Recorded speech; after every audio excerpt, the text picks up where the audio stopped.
share the screen.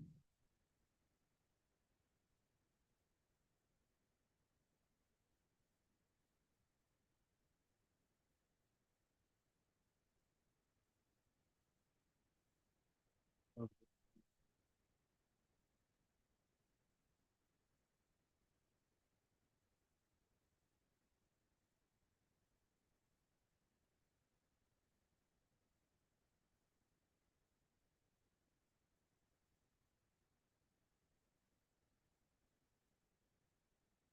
Where we have done from?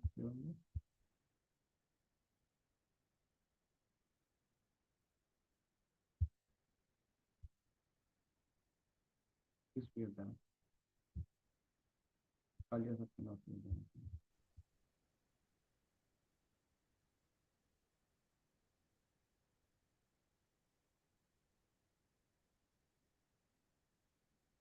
This we did not do.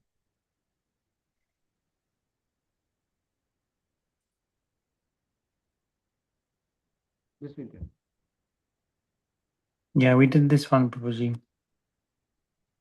That's not yeah.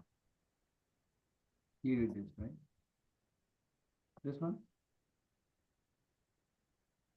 This one we did not do. Right? Did we?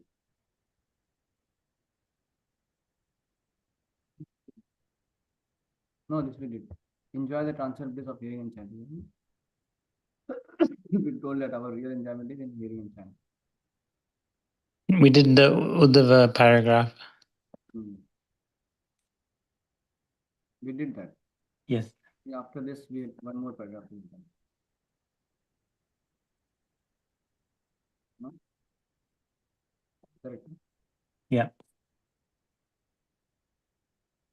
He from here you have to read. From here to read. Correct, no? Yeah. Just a minute.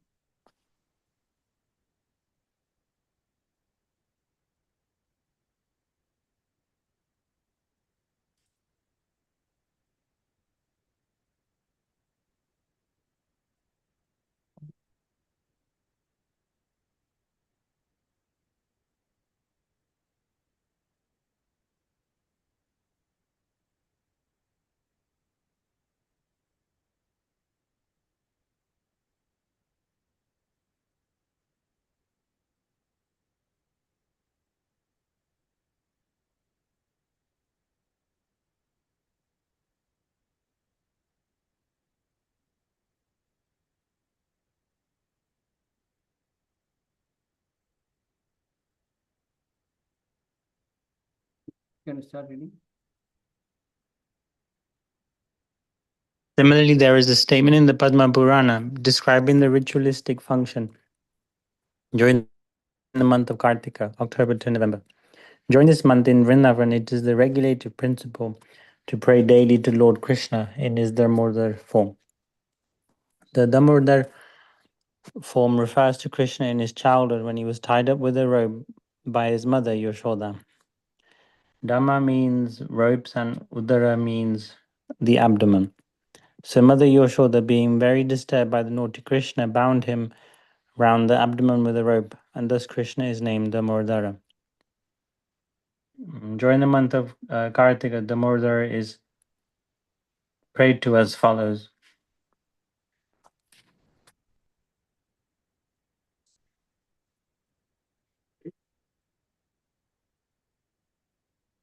My dear Lord, you are the Lord of all, the giver of all benedictions. There are many demigods like Lord Brahma and Lord Shiva who sometimes offer benedictions to their respectful devotees. For example, Ravana was blessed with many benedictions by Lord Shiva, and Hiranyakashipu was blessed by Lord Brahma.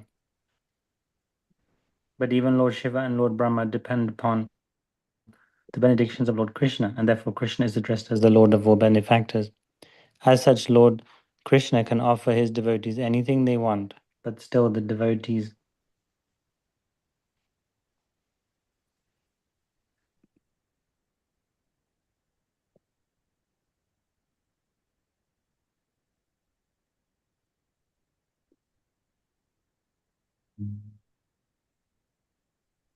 But still, the devotee's prayers continue. I do not ask you for liberation or any material facility up to the point of liberation. What I want as your favor is that I may always think of your form in which I see you now, as Damodar. You are so beautiful and attractive that my mind does not want anything besides this wonderful form. In the same prayer, there is another passage in which it is said, My dear Lord Damodar, once when you were playing as a naughty boy in the house of Nanda Maharaj, you broke the box containing yogurt, and because of that, Mother Yashoda considered you as an offender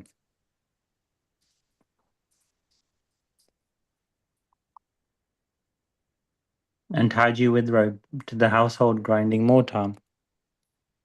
At that time, you delivered two sons of Kuvera, Nala Kuvara and Manigriva, who were staying there as two Arjuna trees in the yard of Nanda Maharaj.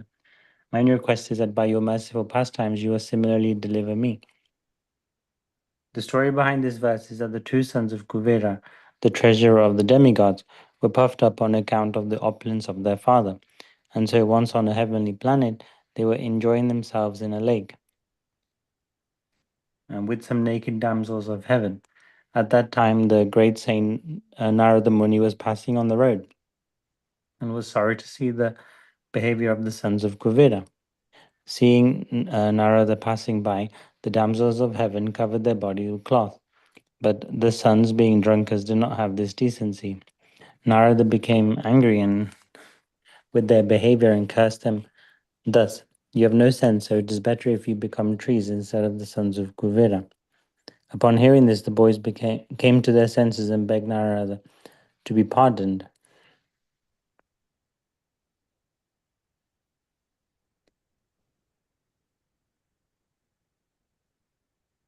Read Prabhupada.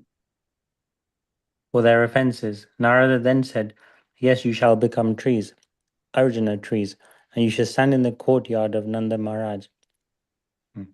But Krishna himself will appear in time as the foster son of Nanda, and he will deliver you. In other words, the curse of Narada was the benediction to the sons of Kuvera, because indirectly it is foretold that they would be able to receive the favor of Lord Krishna.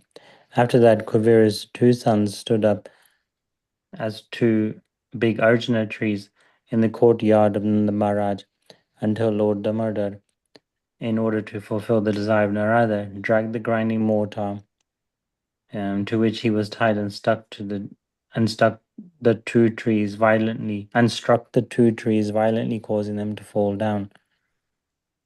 From out of these fallen trees came Nalukavara and Manigriva, who had by then become great devotees of the Lord. There is a passage in the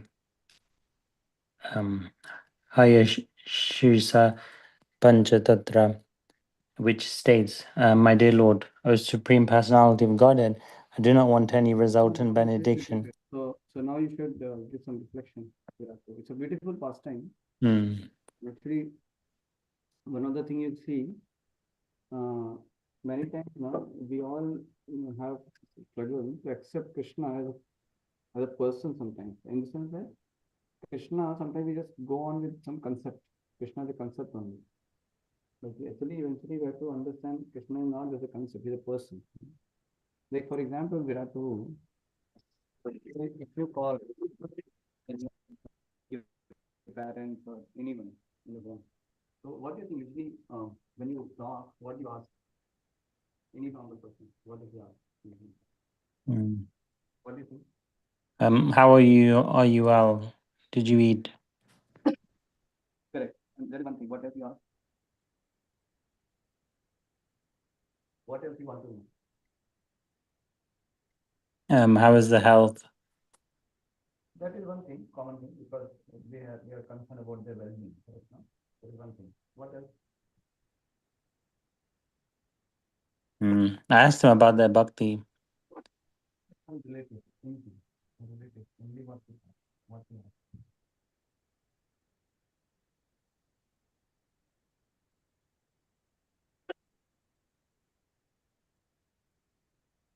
like to give a try?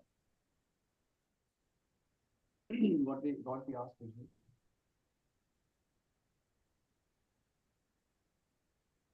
Renee, Yeah, I what think that's it. I think yes, so what we ask usually? just those main things, Prabhuji.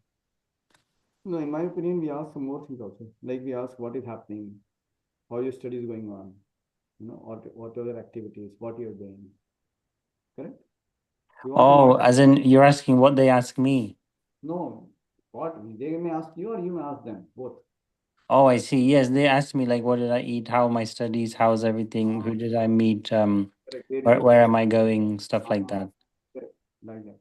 The same way, when we are also connecting with Krishna, then how much should be eager to know about Krishna's pastimes. Hmm. What way Krishna likes, what he eats, whom he killed, where did he go? You see, asked Parikshit Maharaj also in Bhagavatam. He was so inquisitive to know about Krishna.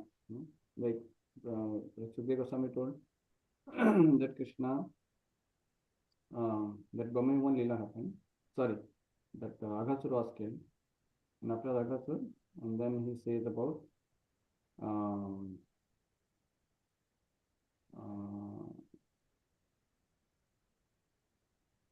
and then he says that after 1 year, then he started describing the next, and then he says, oh, wait, but 1 year, what happened?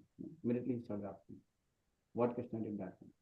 And then he told the entire pastime of Brahma Lila, like that. So otherwise, he would have just, skipped that. Skipped.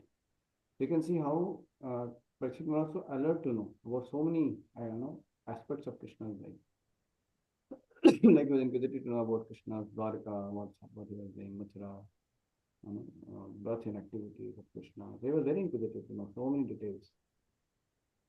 So many places he asked about the details like that. So the point is, this inquisitiveness is natural when there is some affection, when there is some kind of personal connection, when we believe that is a person. Like even when you meet a guest also, you ask, no, how was your trajectory of life? What did you do? Where did you do undergrad? Where did you, when did you get married? How many kids you have? Where you all lived? Correct? Any new person also will inquire so many things. Because a person, no? So sometimes when we think of Krishna, so um, sometimes we are so blank, no? That Krishna, okay, holy name chanting also is so blank sometimes. But suppose if I just somebody says no only let's say Radha Shankar or any devotion, immediately remember so many of his qualities and activities, what all things he's doing and all that. Many things you remember. So it requires some kind of personalism, some kind of affection. So I think when we take darshan of the deities also now, it's always good to think about Krishna in his different ways, like how the same Lord he was dancing when you take his darshan lotus feet, the same Krishna was dancing on the Kaliya serpent, and he lifted the same finger, he lifted the golden hill, he had a pastime. Like when you see the person, then you remember his all activities. Correct, no? Like if you see some cricket star or some celebrity, immediately remember all his, like whatever you have watched his cricket sport, you remember all that as soon as you see that person, even though you're just meeting him in a casual way. The same way when you are taking darshan of the Lord, then actually as we become more and more absorbed in the Lord, then naturally we think about His qualities, we think about His pastimes. The same thing happens when you're chanting also. Naturally, we'll think about. Naturally, it is not like forcefully, but naturally you become more aware of Krishna as a person. You become like Mangalarati is going on, Nachimat is going on. So it's a lot of things like it's so much of rich. Person is rich with so much of his own attributes and everything. Correct, no? Like if you see when some Maharaj comes, or some celebrity comes, the whole place becomes enriched with that person's influence. Like, oh, he did this, oh, he's that, he's doing. You're getting his books, his qualities, his various activities, what he has done. So many things. Everybody will become aware. Sometimes when in front of deity, but we are so much absorbed in our own world only. Krishna's world, we are not so much. So beautifully this pastime is spoken. So it is very helpful actually. So we can actually absorb Krishna when hearing this pastime. Oh, my voice is very low. Am I not audible? Am I audible? Now it is better, Prabhu. Previously it was low, yeah. Oh, yeah. So yes, any other thing? You like to? Also, this so this pastimes can actually make us. So that's why hearing about pastimes of Krishna is very good. Also we hear we do learn a lot of philosophy, but we can also hear the pastimes a lot and remember those pastimes and narrate those pastimes. So Krishna is a person. We should learn to cultivate that mood of Krishna as a person. Hmm.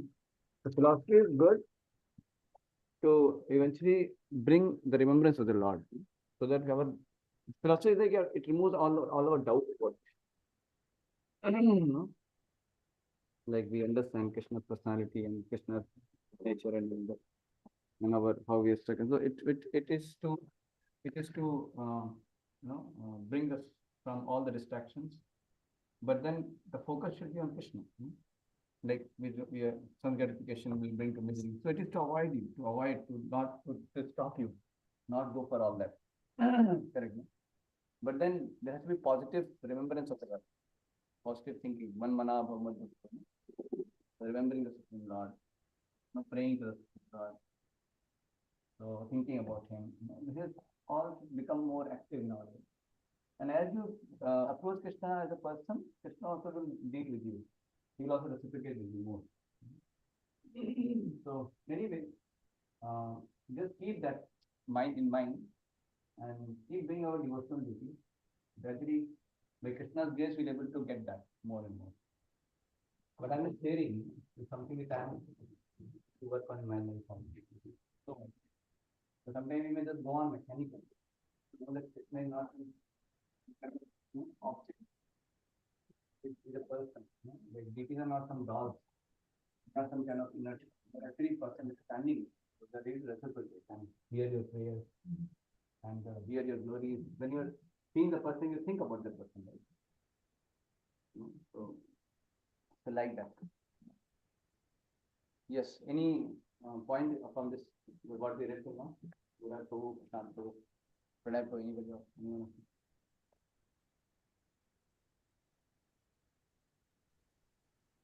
I just like the idea that Lord Krishna, in order to maintain what Narada said, that Krishna will appear and he will deliver you. So then Krishna appeared in a pastime and delivered the two sons of Kuvera. So it just reinforced to me that Krishna listens to his pure devotees, cares for his pure devotees, and orchestrates pastimes to care for them. How he is a pure devotee. Acha, Narada means that one. Because Yeah, because Narada said that Krishna himself will appear and deliver you. correct, yes, Krishna's pastimes are all centered around his devotee. Yes, Pranay Prabhu, what is the Yeah, I like that. Like, we should not like think only like Lord Krishna as a concept, right? He's like actual person, and then we'll be more inquisitive, right? To understand what he is and all the details, right? Like we ask like a normal person here. So we will be fond of that. And I think from this we can also learn maybe currently if sub situation or something you might feel right when they were became trees or something, it's not good or something, but eventually the final result was they went back to Godhead. So I think God always for his devotees, the final chapter is always good, even if they are like they might feel something wrong has happened, or like I was thinking like that. yeah. Ultimately, devotee is always protected and benefited by the Lord. Yeah, yeah. So eventually, like is Yeah. When you go through the pages of Bhagavatam also, you'll find the trajectory of the devotee sometimes looks very scary. You see King yeah, Maharaj becoming elephant, Parchit Maharaj getting cursed, Why in 7 days? It looks very horrible. Yeah, Predicting but the about final result is always good. you see, Nara the boy, his mother dying suddenly by serpent bite. You see Pandavas getting into the forest suddenly, losing all his property, everything. So life of devotee in Bhagavatam also finds so much of crisis. So it's filled with so much of ups and downs. But the key point is that they always remain connected with Krishna, remain devoted to Krishna. Then Krishna is amazing love. He finally what will happen? He develop affection for him. that is very good. Good point too. And Venu Prabhu, you want to say anything? Yeah, just a pure devotee should also go through the pastimes of Krishna and be connected. Be connected. That also helps in being connected with Krishna. Correct.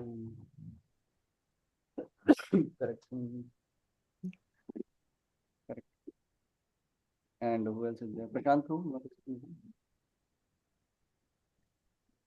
Hare Krishna Prabhuji. Yes, my understanding from today's session is like sometimes a curse from a pure devotee can also act like a blessing. Actually, any encounter with pure devotee is always auspicious. No? So even so-called curse also is auspicious. Pure devotee curse also is auspicious. Because they always do everything in the mood of being a well-wisher. So their anger, their curse, everything is they do as a well-wisher. So you should always see devotees in that light. Correct. Very nice. Who else is there? Poonam Mataji, want to share any point? I joined very late, Prabhuji. So And who else? Okay, this one. Okay, so I think we can pause today. And yeah. Okay. Thank you all very much. Hare Krishna.